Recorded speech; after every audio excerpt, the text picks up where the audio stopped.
นี่แหละ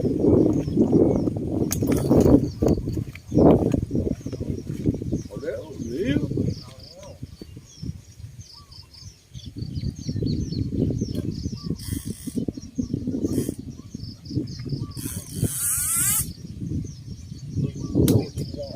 โดด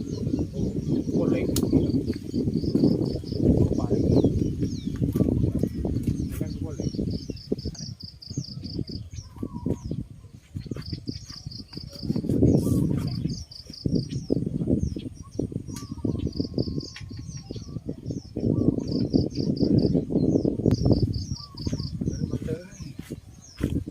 เช้านี้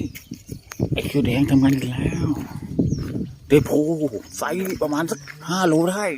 ว่าไงครับนะแจ๊ะหวานเจี๊ยบครับหวานเจี๊ยบบ่อตั้ม69นะครับเอาเรื่องถึงแล้ววันนี้มาแล้วว้าวคิวแดงคิวแดงทำงานอีกแล้วคิวแดงนะครับคิวแดงครับดารานะครับมาไวๆเรื่อง